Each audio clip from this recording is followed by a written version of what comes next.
Republicans and Democrats came together in order to promote the idea to be able to have that year-round sale of E15. We've grown our stakeholders, and we're working hard to continue to promote this bill and get it done this year. Hello and welcome to the Cobcast, Inside the Grind with the National Corn Growers Association. This is where leaders, growers, and stakeholders in the corn industry can turn for big picture conversations about the state of the industry and its future. From the fields of the Corn Belt to the DC Beltway, we're making sure the growers who feed America have a say in the issues that are important to them, with key leaders who are shaping the future of agriculture. So make sure you're following this show in your favorite podcast app and sign up for the National Corn Growers Association newsletter at ncga.com. I'm Dusty Weiss, and today we are talking about revving the engine on nationwide year-round E15 and the opportunity to get this across the finish line in D.C. once and for all. We've got the honor to be joined by Senator Deb Fischer of Nebraska today, who recently reintroduced legislation to make year-round E15 a permanent reality for fuel consumers and corn farmers. We'll look at how we got here and why NCGA believes that this is the moment for E15. And joining Senator Fischer today is NCGA's CEO Neil Caskey. So, Senator Fischer, Neil, good morning. Good morning. Good morning, Dusty. Great to be back with you on the show. Even better to have a guest like Senator Fischer. She is a fantastic leader, a fantastic American, and one of the biggest champions for corn that we have in Congress. In fact, you were a recipient of our President's Award a few years back because of all the things that you do on behalf of Nebraska and America's corn farmers. So, Senator, welcome to our podcast. Well, thank you, Neil, very much. It is really a pleasure to be able to visit with you a little bit today about a topic I love, and that is agriculture and what we can do to help our ag producers across not just my state of Nebraska, but across the country as well. Well, Senator Fischer, we appreciate your making the time to join us from D.C. today. So the hustle and bustle of Capitol Hill we might hear in the background from time to time. Good to have you. You grew up in Nebraska. You're certainly no stranger to agriculture issues. And I'm sure a lot of that experience centers around the ranch where you and your husband raised your family, the same ranch that two of your sons now operate. Can you tell us a little bit more about that? Well, I met my husband, Bruce, at the University of Nebraska. I fell in love with a rancher. So leaving Lincoln and moving to the sandhills of Nebraska just was a wonderful life. Wonderful life. Being able to raise our three sons on the ranch, and now we have grandchildren on the ranch. So fourth generation Nebraska Sandhills ranchers right there in the heart of the Sandhills. Well, Senator, anybody who's spent time in Nebraska knows that its heart is in its rural community. So before we move on to ethanol, in your experience, tell us a little bit about the state of the rural economy in Nebraska and across the country right now. You know, we are obviously worried about corn prices right now. We are concerned about the costs, the input costs that our producers are facing. Cattle prices are pretty good. They're pretty high now, but also the input costs there are high. It's been estimated by USDA that we're going to see over $5 billion decline in those cash receipts this year for our corn farmers. I'm worried about that. Of course, when we hear about tariffs, all of us get a little nervous. I want to see just what President Trump, his plans for that, his ability to use that tool of reciprocal tariffs as a negotiating tool for him so we can make good deals for ag producers. In fact, I just had a meeting yesterday with Secretary of Ag and the EPA administrator. So we're talking about a number of things that can happen, opportunities that can be helpful for our ag producers across this country. And Senator, I hope you know just how grateful we all are here at Corn for all you've done for us and in general, and certainly ethanol in particular. We are especially grateful for your leadership on E15 or Unleaded 88, as we call it, at the pump. And if we could go behind the scenes just for a minute on your bill. And we all know that working together is the only way that you can get anything done out there in Congress. And we also know that you do that really well. And so can you tell us a little bit about the bill and how it came together with your fellow co-sponsors? Well, obviously, ethanol is important for the state of Nebraska. It's important for our corn producers in the state. And that means it's important for our rural communities as well. So in 2015, it was the first year that I introduced the year-round sale of E15. We want to continue to build our coalition. We started out, we had senators from corn states, Republicans and Democrats came together in order to promote the idea and the bill itself to be able to have that year-round sale of E15. We've grown our stakeholders. We have grown the participants in what I call this good movement to be able to have year-round sale of E15. This last year, we added the American Petroleum Institute. We added refineries. My good friend, Senator Shelley Moore Capito, who's from the state of West Virginia, a coal state, and she chairs the EPW committee. She is on as a co-sponsor last year and again this year. So we have strong support here. Came really close last year to getting this done. And we're working hard to continue to promote this bill and get it done this year. Senator, certainly we're familiar here at NCGA with the benefits of a year-round E15 blend, but as you're out there looking for co-sponsors, bringing in organizations like API, beyond just supporting rural economies and supporting growers, there are a lot of other benefits there that we can use to turn this into a really big tent issue as well, right? Exactly. Using E15, it's good for the environment. It's good for our ag producers, good for our rural communities, but it's also great for consumers. That's a message I think that sometimes we don't do a good enough job of promoting that. E15 is good for consumers. The price is lower at the pump. So we need, I think, to be better messengers in trying to get that across to not just the stakeholders, not just people and businesses we want to bring into our coalition, but to consumers as well. Neil, from your perspective in the heart of corn country, why is this legislation so important to growers? Yeah, and I'll just add to what the senator was saying about this coalition. I remember, and hats off, Senator, to you and your colleagues for bringing that broad-based coalition together. We started making rounds because of the way that you fashioned this bill. We were making the rounds on the Hill. We had corn, we had ethanol, we had the petroleum industry, we had retailers that were together for the first time. If you go back 10 years, we don't want to relive those battles of the past. It's so refreshing to be working as a liquid fuels industry like we are right now. And Senator, I just want to say thank you for giving us that opportunity. And I think the first office that we went into together a few years back really raised some eyebrows in a very, very positive way. I know that takes a lot of pressure off of you and your colleagues when we are working together as a liquid fuels industry like we are right now on E15, and that has made a tremendous difference. So thank you for bringing that together. Dusty, I know you asked about why this is important to corn. Obviously, this is about a third. Ethanol is about a third of our demand. And so, you've worked with us and you know that our focus is all about demand creation, given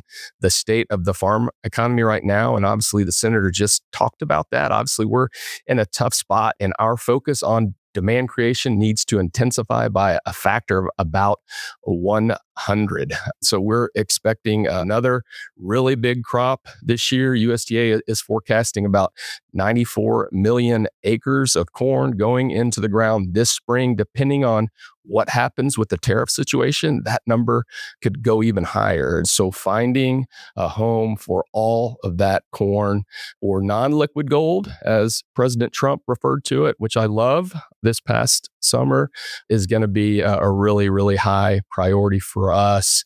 Every 1% increase in the blend rate increases corn demand by about 500 million bushels. And so just to be clear, this E15 bill is not a mandate, not at all. It just addresses the outdated regulations that prevents fuel retailers from selling year-round E15 across the U.S. And we talked about the benefits to the consumer. It's about 20 to 25 cents less per gallon than regular gasoline. And so we think, given that discount, we think folks, when they give an opportunity to do so, that they are going to select E15. They're going to buy a lot more of that fuel. And that in turn is going to finally drive corn grind. That's why this bill is important to the American corn farmer, Dusty. Senator, certainly here in the Midwest, we're familiar with the benefits of ethanol, but as you work to now build support among your colleagues in Congress to get this bill over the finish line, are you finding it's getting purchase with folks that are not from the Midwest, from some of those key allies that we need to build outside of the Corn Belt as well? We have to be better messengers. And this applies not just to corn farmers, not just for this particular bill, but as people in agriculture, we have got to drive the narrative. How important agriculture is to this country. It is national security, and how important it is for our environment. A lot of times we don't blow our own horn. So every ag group that comes into my office, I always say to them, you have to drive the narrative. You have to be messengers. I have been so excited when I see young people, young families that are coming back to the farms, coming back to their ranches, because they need to be the face of ag producers. They need to say, we live on the land. We take care of our land. We manage our resources appropriately and as good stewards. We take care of our land. We take care of our water. We take care of our livestock. That has to be a message. So as we deal with people here in Washington, I think it's helpful for all of our ag producers out there to continue to talk to their representatives, no matter where you live. Talk to your representatives, talk to your senators, and talk about the positive things with agriculture. That makes it easier then for me to reach out to other offices here in the United States Senate, to senators who don't have ethanol. They have really not a big connection to agriculture. When they hear from people back home, that makes it easier for me here in Washington. Well, Senator, when I think about a state that can tell the story of agriculture, no one does that better than Nebraska. I say that as a Missouri Tiger fan and graduate, but obviously, as you well know, your college is the Cornhuskers. And so I don't know if there is a more appropriate tribute to the American corn farmer than the University of Nebraska. So thank you for that. We've got some catching up to do at the University of Missouri, but hopefully that will happen. Senator, can you tell me how your bill is getting traction in the Senate right now? You know, I think it was extremely important when we saw President Trump on January 20th, his first executive order. It touched on E15 and the importance of having E15 in the mix when we talk about promoting American energy. That was extremely important. Obviously, in President Trump's first term, he was very supportive of ethanol and the year-round sale of E15. We had a few meetings in his office at that time. We saw the EPA about a month ago. They released a rule that we can have that waiver. We can have that sale of E15 in the summer of 2025. That's helpful. But that doesn't address our main concern. We want to make the sale of E15 permanent. So earlier I had referenced to you about having a meeting yesterday with Secretary Rollins and Administrator of the EPA, Lee Zeldin. And this is what we were talking about, the sale of E15 and how we can work to promote that, how we can get this done sooner rather than later. They are both good advocates for us. So we need to thank our Ag Secretary and also the Administrator of the EPA. They're being good advocates with us. President Trump has been great in the past. He started off the administration, this current administration, with that good sign with the executive order. And now it's up to us to continue to be good advocates, to continue to push to get this done sooner rather than later. And that's what we're trying to do. You know, I had Senator Chuck Grassley with me, who brought really a good perspective to ethanol from his years of experience there. Senator Roger Marshall, he came into the meeting yesterday with some graphs and showing the importance of ethanol in the mix of how corn is marketed. Joni Ernst was there at the meeting as well. So to be able to continue to be out front, to continue to be vocal about this, I think that's going to be extremely important, and bring our stakeholders on board and have them be out front and vocal as well in order for us to get this done. Ultimately, Senator, the year-round E15 blend, if it passes Congress, and we're hopeful that it will right now, but then it comes down to the president's desk for a signature there. Given the signs of support that we've seen so far from the administration, we feel pretty confident that this would get a stamp of approval? I am pretty confident. I'm very confident that the president would be signing this bill. And that's why it's important to get it to him. It's the way we need to get this done. As I said, the chairman of the EPW committee, Senator Shelley Moore Capito, she is a co-sponsor of my bill. That's helpful as well to expand that coalition. So it's going to continue to take work. This is now my 11th year of working on this, and gosh, we got to get it done. Got to get it done, guys. Well, certainly the great strength of the National Corn Growers Association is that its members are legion. So, Neil, for our members who are listening right now, what can they do to help get this bill over the finish line and help out Senator Fischer and her colleagues here? Yeah, because we don't, Senator, we don't want you working a 12th year on this bill. But now, Neil, I will if needed. But like I said, we want to get this done this year. And we know that. That's why I would say, Dusty, the very first thing that folks can do is to be sure that we thank our champions like Senator Fischer for carrying our water out there in Washington, D.C. on this particular issue, and certainly a lot more for that matter. I guess I will model that behavior, Senator, and I will say on behalf of the Corn Board and all the members of the National Corn Growers Association, sincere thank you for all of your leadership on our issues and certainly ethanol as well. I guess the second way that listeners can help is to reach out to their respective delegations and ask for co-sponsors of both bills in the House and the Senate. And so we have a call to action right now that is supporting that. So does the American Farm Bureau Federation. So this is obviously important to all of agriculture. And so we are working as part of a broad-based coalition of agriculture, energy, et cetera. And so trying to drive co-sponsors of this bill.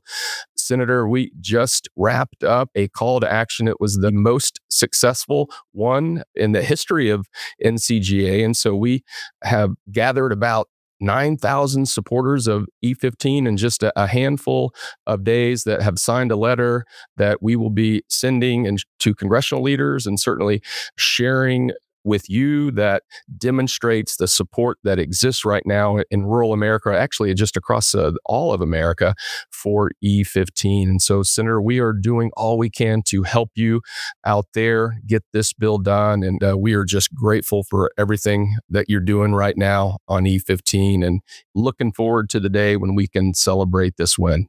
Neil, stepping back to the big picture for a second here, because it's that time of year, of course, when growers are looking to the year ahead and making their plans to plant.